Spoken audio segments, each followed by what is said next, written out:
বললাম 208টা দেশকে নিয়ে সমীক্ষা করেছে। উদ্দেশ্য কি? কোন দেশের মানুষ বেশি কোরআন মেনে চলে, কোন দেশের মানুষ বেশি নবীর সুন্নত মেনে চলে, কোন মুসলিম দেশ বেশি ইসলামী, এই তিনটে উদ্দেশ্য। তাতে ফার্স্ট হয়েছে কে? নিউজিল্যান্ড। যারা ইয়াং ছেলে আছে ক্রিকেট খেলা দেখে তাদের জিজ্ঞেস করে দেখুন, নিউজিল্যান্ড বলে একটা দেশ আছে, এরা ফার্স্ট হয়েছে, ইসলামী মূল্যবোধে ফার্স্ট হয়েছে।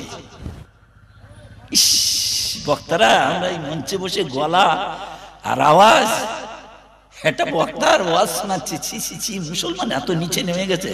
বলে হুজুর এই দেখুন একটা বক্তার, বর্ধমানের কোন বক্তা, বক্তাদের মুখ থেকে এরকম অশালীন ভাষা বলছে, তার মানে ওনার আগে বোধহয় কেউ ওই এলাকায় গিয়ে বলে এসেছে যে শবে বরাতের নামাজ ফরজ নয়, ওয়াজিব নয়, সুন্নতে মুআক্কাদা নয়, তবে গুরুত্ব আছে, পড়বে না পড়বে, হয়তো বলে এসছে। ইনি তারপরে গিয়েছে, বর্ধমানের কি নাম বললো, ইয়াসিন সাহেব নাকি, আমি ওদের মানে ছাড়া মানাতে চাইনি, বুঝতে পেরেছেন? তাই এ করছে, আর না একটা বক্তা বলেছে যে শবে বরাতের নামাজ পড়বে, পড়া ভালো। কেন কেউ আমরা শুনিনি কিয়ামতের ময়দানে ফরজ কম পড়লে নফল সাবস্টিটিউশন হবে। আল্লাহ ফেরেশতাকে বলে দেখো তোর নফল কত আছে। ফরজ হওয়ার কথা ধরুন 2,60,000, হয়েছে 2,20,000, নেই।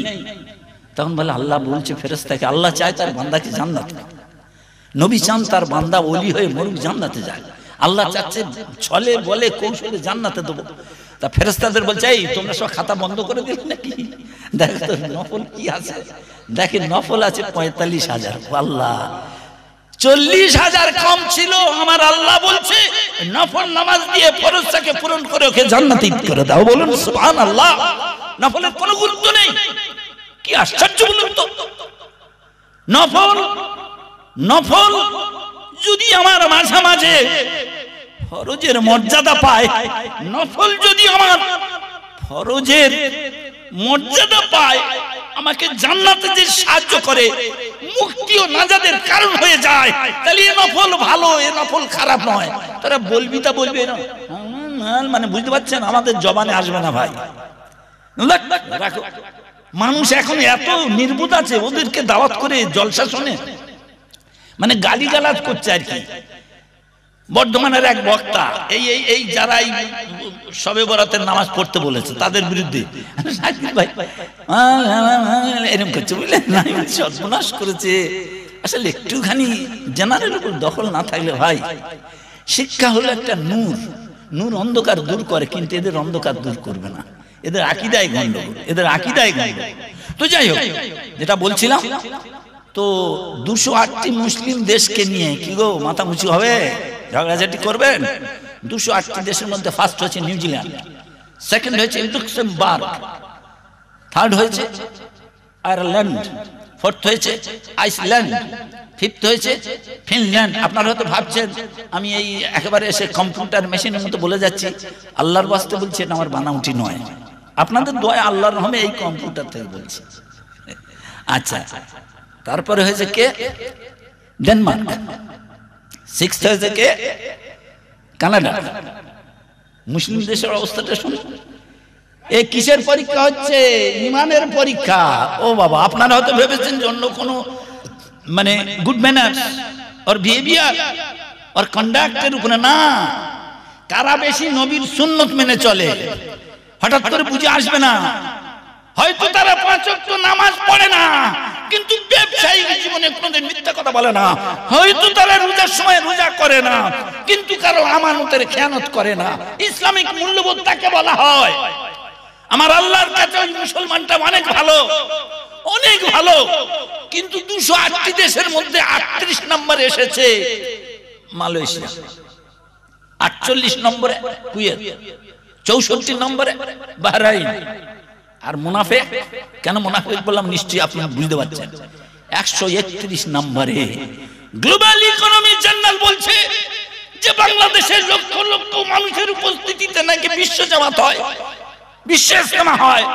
সেই বাংলাদেশের অবস্থা সৌদি আরবের 131 নম্বরের উপরে। আমি ধান্দা আছি বলে আল্লাহ গো, জ্বালা রাখবো কোথায়?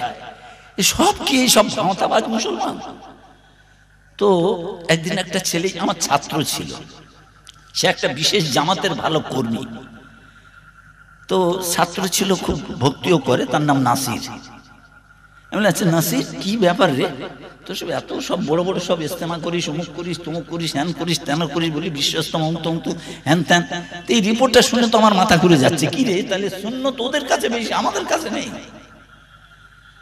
তো তখন বলছে, বলে হুজুর কি বলবো, আমাদের একটা জামাত নিউজিল্যান্ডে গিয়েছিল, যে আপনার এই রিপোর্টটা সত্যি। আমি কেন বাবু? তো বলছে নিউজিল্যান্ডে গিয়ে চায়ের দোকানে বসে চা খেতে গিয়ে পার্সটা বার করেছে, বার করে পয়সাটা দিয়ে আর মানি ব্যাগটা ভুলে গিয়ে অমনি রেখে দিয়েছে। ওদের সব আমিরদের বিনা পরামর্শে কোথাও যেতে দেয় না। ও আমার ছাত্র ছিল আর কি, ইংলিশ মিডিয়ামের ক্লাস 4-এর।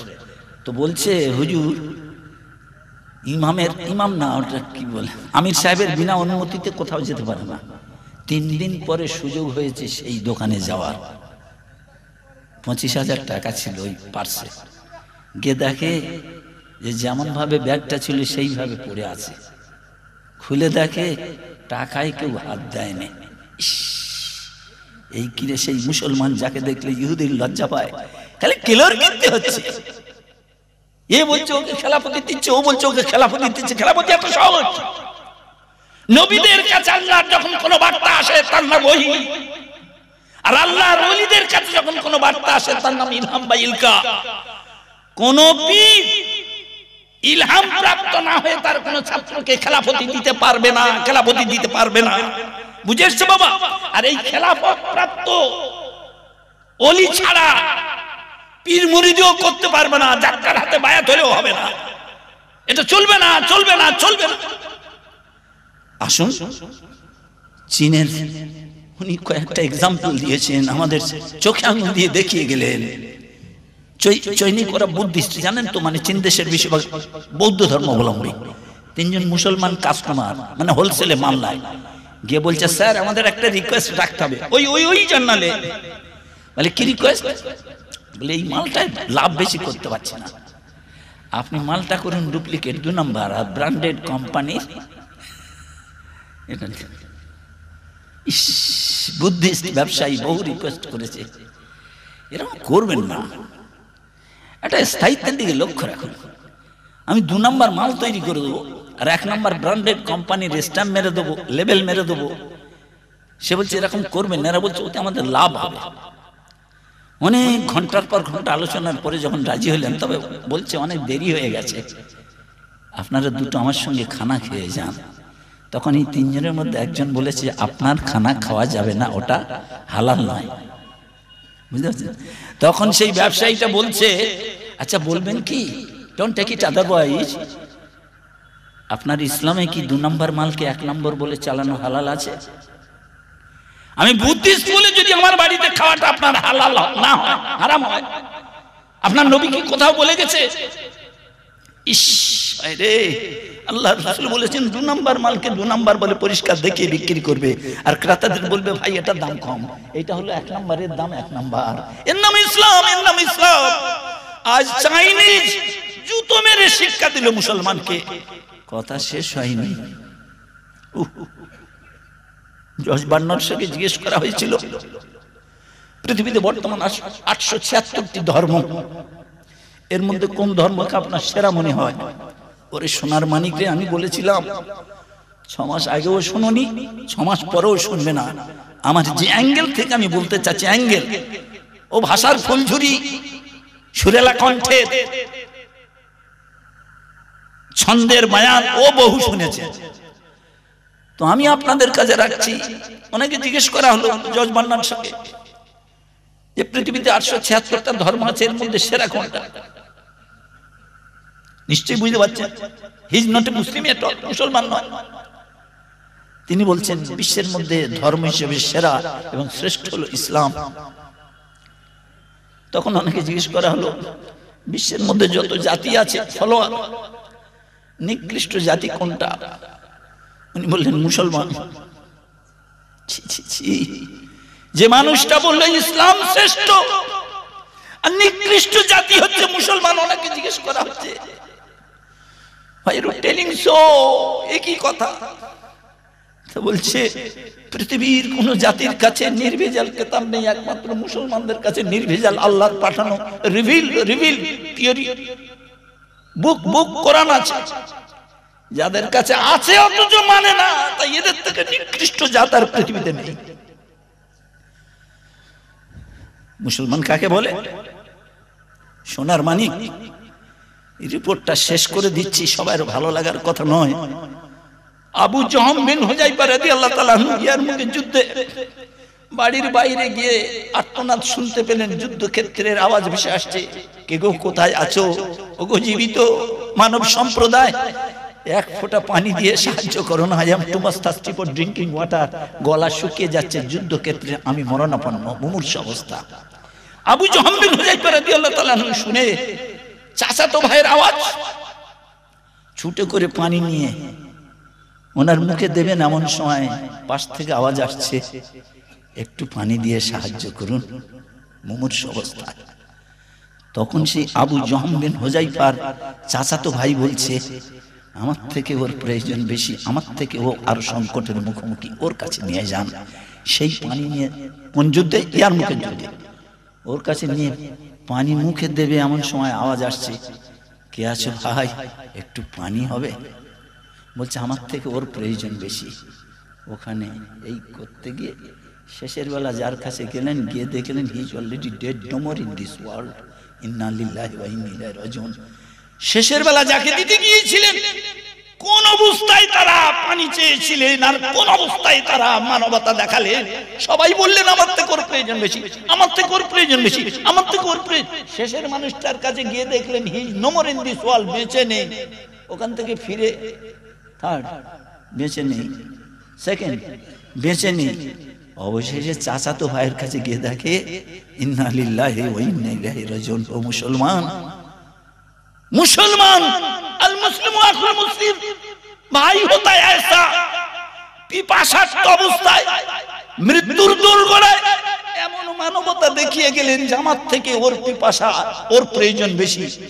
অন্যজনের কাছে গিয়ে দেখছে সে মরে গেছে, ফিরে এসে দেখছে এও মরে গেছে। কি অবস্থায় তারা মানবতা দেখিয়ে গেছে, আর আমরা সুস্থ অবস্থায় মানবতা দেখাতে পারি না। নাম্বার 1। নাম্বার 2, আব্দুল ইবনে উমর রাদিয়াল্লাহু তাআলা আনহু থেকে বর্ণিত, জনৈক সাহাবী প্রতিবেশীর কাছ থেকে একটা খাসির মাথা পেয়েছিলেন। তারা খাসিটা কেটে, যাহা এ গরিব প্রতিবেশী, অনেক দিন হলো খাসির মাথা খাওয়া হয়নি, কিন্তু ওরাও তো মানুষ, ওনার কাছে পাঠিয়ে দিলেন। উনি মনে করলেন, হায় রে আল্লাহ, আমাদের ওই প্রতিবেশীরা কত মাস হয়ে গেল খাসির গোশ, খাসির মাথা দেখেনি, আমার থেকে ওনার প্রয়োজন বেশি, ওনার কাছে, ওনার কাছে, ওনার কাছে, ওনার কাছে।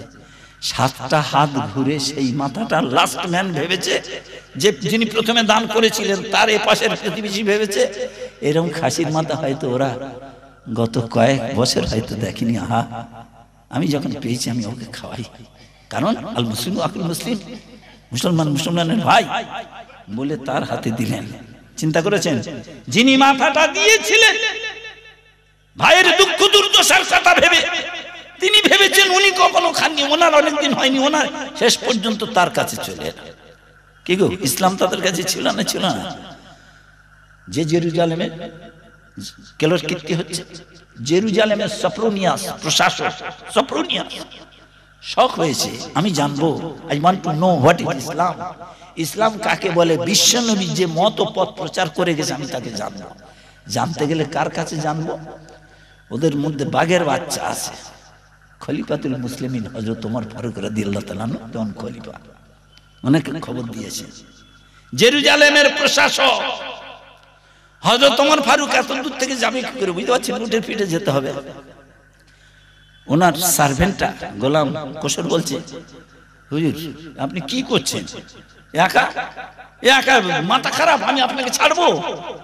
কে আপনার সাজসজ্জা, কে আপনার হেল্প করবে, কে আপনার সহায়তা করবে, কে আপনার বিপদের সময় মুশকিল আসান করবে? একা পারবেন না হুজুর, আমি অবশ্যই যাব আপনার সঙ্গে। তখন হযরত ওমর ফারুক রাদিয়াল্লাহু তাআলা আনহু বলছেন, দেখো তুমি আমার সঙ্গে যেতে পারবে না, কারণ আমি উটের পিঠে যাব। তাহলে আমিও যাব। তাহলে উটের পিঠে যদি আমার সঙ্গে যেতে চাও, এই নিয়ম যদি মানো তবে তোমাকে সঙ্গে নেব। কি নিয়ম? প্রথম টেক ফর এক্সাম্পল 10 মাইল, তুমি আমার গোলাম তো, উটের দড়ি ধরে থাকবে, আমি খলিফাতুল মুসলিমিন হযরত ওমর ফারুক রাদিয়াল্লাহু উটের পিঠে বসে যাব, সবাই জানবে আমি খলিফাতুল মুসলিমিন, মুসলমানদের প্রধানমন্ত্রী। তারপরের 10 মাইল আমি দড়ি ধরে দাঁড়াবো, টেনে নিয়ে যাবো, আর তুমি মুসলমানদের খলিফা হিসেবে উঠবে। বল তা কি করে, বল তাহলে নিয়েই যাবো না। All are equal in the eye of Islam. আমার নবী বলেছেন, গৃহস্থের বাড়িতে যদি কোনো ভৃত্য থাকে, গোলাম থাকে, সে যে খাদ্য খাবে তার গোলামকে তাই দেবে, সে যে বস্ত্র পরিধান করবে তার গোলামকেও সেই বস্ত্র দেবে, এর নাম ইসলাম। তুমি যদি না পছন্দ করে নিয়ে যাবো না, তখন বাধ্য হয়ে বলবে হুজুর যাবো। এইভাবে পালাক্রমে এইটা সফরনিয়াসের বাড়ি। এবার বুঝুন, আস্তে আস্তে শেষের 10 মাইলটা গোলাম খলিফা হবে, আর ওমর ফারুক রাদিয়াল্লাহু তাআলা আনহু গোলাম হয়ে দড়ি ধরে থাকবে। আর ওরা এসেছে আহলান সাহলান মারহাবা করবে, একটু মুসলমানদের প্রধানমন্ত্রীকে একটু কোলে করে নিয়ে যাবে, একটু নারে তাকবীর আল্লাহু আকবার বলবে, মারহাবা মারহাবা আহলান সাহলান মারহাবা ইয়া খলিফা বলবে। সেই জন্য ওরা এসেছে, এসে ওনার কাছে গেছে, নটাই বাটি ওরা মেনে নিতে পারে। উটের পিঠে যে বসে রয়েছে সেই খলিফা, সফরনিয়াস পাঠিয়েছে খলিফাকে, তোমরা সব এরকম এতে করে করে নিয়ে আসবে মুসলমানদের প্রধানমন্ত্রী। খলিফা মানে প্রধানমন্ত্রী, যেমন আমি এখানকার প্রধানমন্ত্রী। গিয়ে উটের পিঠে বসার লোকটাকে যেই ধরতে যাচ্ছে, খবরদার আস্তাগফিরুল্লাহ নাউজুবিল্লাহ, আমি না। ওরা বলে পাগল নাকি বলো তো, মুসলমানদের প্রধানমন্ত্রী কি বলে? দড়ি ধরা লোক কোনোদিন প্রধানমন্ত্রী হতে পারে? ওইদিকে পাঠিয়ে দিচ্ছে। ওরা ব্রেন ঠিক রাখতে না পেরে প্রশাসক সফরনিয়াসের কাছে, কার নাম ইসলাম, এটাই বলতে চেয়েছি। আমি বড় লোকের বেটা বলে খিদমতের কোনো দরকার নেই, মানুষকে মানুষ বলে মনে করার দরকার নেই। আমি বড় নেতা বলে সাধারণ মানুষকে আমি ডোন্ট কেয়ার করব। আমি বড় আলেম বলে সাধারণ মানুষকে আমি আমার নিজের মতো করে কিছু শেখাবো না, এ কি করে হতে পারে? আমি অ্যারিস্টোক্রেটিক ফ্যামিলির মাওলানা বলে সাধারণ মানুষকে পাত্তা দেব না, অন্য সেন্সে নেবেন না। সম্ভবত আপনাদের এই সেই মিনাখা থানার অন্তর্গত জয়গ্রাম। বিশ্বাস করুন, এক সময় 8-10 জন দাওয়াত করতে গিয়েছে, তো যাই সব দেখেছি সালাম কালাম করছে, কিছু কিছু ছেলে সালাম একটু অন্যরকম হচ্ছে। বলছে আমরা হিন্দু, এদের মুখে শুনেছিলাম হসপিটালিটি, মেহমানদারি, আতিথেয়তা। আল্লাহর ওয়াস্তে বলছি, আমার শুনে যদি কেউ ভালো হয় আমি খুশি হব, আল্লাহর কসম, গরমের জন্য বলছি না। এই এলাকার ছেলে যে আমরা আপনার মেহমানদারি পরীক্ষা করার জন্য এসে দেখছি, সত্যি হ্যাঁ, জয়নগর এলাকা দ্বীপ থেকে একজন মাওলানা খুব ছন্দের আকারে বায়ান করেন, হিন্দুদের বায়ান। ওনার সঙ্গে 3টে প্যান্ট পরা ছেলে এসছে বায়ান ওই আমার দাওয়াত করতে। তা আমি বললাম আপনারা থাকুন, মেহরবানি করে সময় থাকলে আমি চলে যাবো, বার হবো। নাস্তা পানি সব নিজে থেকে করিয়ে দিয়েছি। আব্দুল শুকুরকে বললাম থাকলে হুজুর কোনো জায়গার অভাব নেই, আর রুজির মালিক তো আল্লাহ, শুধু আমার দস্তরখানে বসে খাবেন, আমি থাকতাম। তখন ছেলে 3টে হাসছে, মনে যে হাসছেন কেন? জি কিছু মনে করবেন না হুজুর, এরা পার্টি করা ছেলে, সব পার্টির ছেলে, আর কলেজে পড়ে, তো ওরা বলে একটা ধারণা যে মাওলানাদের ভাষা গান নেই আর ভদ্রতার খুব কম ওদের কাছে। ওরা হসপিটালিটি মানে যার বাংলা হলো মেহমানদারি জানে না। ওদেরকে পরীক্ষা করার জন্য আপনার এখানে এনেছি। ওরা আপনার মেহমানদারি দেখে আপনি যে সে মানুষ বুঝতে পারিনি, মানে আমার সেই বাড়ির লোকেরা 2জন মিলে করছি চলে যাবো বলে, আমার একটা স্বভাব। তো তখন বলছে হুজুর, এরা একটু আগে বলছিল যে যদি তোমার মাওলানা একবার থাকতে বলে, আরে দ্বীপে বাড়ি তাদের, সে একটা নৌকা মেশিন পরিচালিত নৌকা পার হতে হবে, তখন শেষ হয়ে যাবে, যেতে পারবে না। সেই জন্য বলছে তোমরা মাওলানা যদি একবার থাকতে বলে, খেতে দিতে হবে না, যা নাস্তা করেছি পেট ভরে গেছে। এই কথাটা বলতে বলতে আপনি এই কথাটা বলেছেন, ওই জন্য ওরা হাসছে। তা হুজুর হ্যাঁ একটুখানি শুনে যাবেন, একটা মাওলানার বাড়িতে আমার বিকম পাস করা ছেলে দাওয়াত করতে গেছে, অনেক নাম বলবো না, তার দাওয়াত করতে গিয়ে বলে হুজুর তো বলে তো 3-4টে দাওয়াত রয়েছে, কিন্তু সব ছাড়া যায়, ভালোবাসা মহব্বত ছাড়া যায়। এই যে রাহা খরচ কত দিচ্ছ বাবু, এগুলো কাটতে হবে, তাহলে তা 5000 টাকা রাহা করে লিখে নিল, নিয়ে বলছি বাবু আসি তাহলে। আর এই বিকম পাস যারা শিক্ষিত, এটা তো স্বীকার করবেন, তাদের চিন্তা ও চেতনার স্তরটা একটু উন্নত। মূর্খ বলে কেউ দুঃখ পাবেন না ভাই, এটাই হয়। কারণ ইলমটা একটা নূর, এই নূর যার মধ্যে থাকবে তার অন্ধকার দূর হয়ে যাবে। তো যাই হোক, যেই বলেছে হুজুর তাহলে আসি 5,000 টাকা রাখ, এর বাড়ি সেই ধরুন দ্বীপে, সাগর দ্বীপে, এইবার মনে পড়েছে। আর অত দূর দাওয়াত করতে গিয়ে বলছে হুজুর তাহলে আসি, ও আল্লাহ, বর্ডার এলাকায় কোথায় পুলিশ ধরে না কি করে, কোথায় চার দোকান, কোথায় হোটেল, একটা just not a single cup of tea, এক কাপ চা অন্তত খেতে বললো না। এর সব বড় বড় ভাষণ দেয়, এর সব বড় বড় মাওলানা, ছি ছি ছি।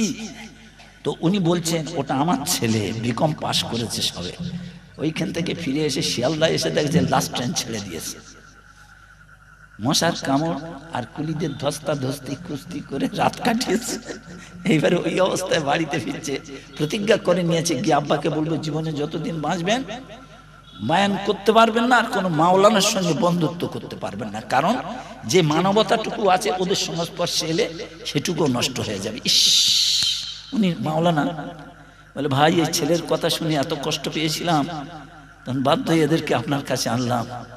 তো শুনুন, সেই মাওলানা আমার বাড়িতে এসেছেন দাওয়াতে, আর ওই ছেলেটা মেহমানদারি করছে। তখন মাওলানা বলছে ওই বসে আমাদের সঙ্গে, ইসলামের নিয়ম হলো মেহমানের সঙ্গে মেজবানের একসঙ্গে বসে খাওয়া। তখন আমি বলেছি মাওলানা ওসব বাণীর কথা ওয়াজের মাহফিলে বলবেন, এখানে বলবেন না। যেদিন আমার ছেলেটা আপনার দাওয়াত করতে গিয়ে এক গ্লাস পানির জন্য কারবালা হয়ে যাচ্ছিল, সেদিন ওকে এক কাপ চা দেননি, আর আজকের ওই ছেলেটার বাড়ি থেকে খাদ্য পরিবেশন করছে। ও যতটা ইচ্ছা ততটা খেতে পারে, যাকে ইচ্ছা তাকে দিতে পারে, এটা বাড়ির মালিক, আর ওকে বলছেন এটার নাম ইসলাম। সেদিন তখন হাত ধরে বলছে ভাই আজকে তাহলে ওয়াজ করতে পারবো না, মেহরবানি করে ওই টপিকসটা বাদ দিন, ওকে ডাকুন। তো যাই হোক, বলার অর্থ হলো সোনার মানিক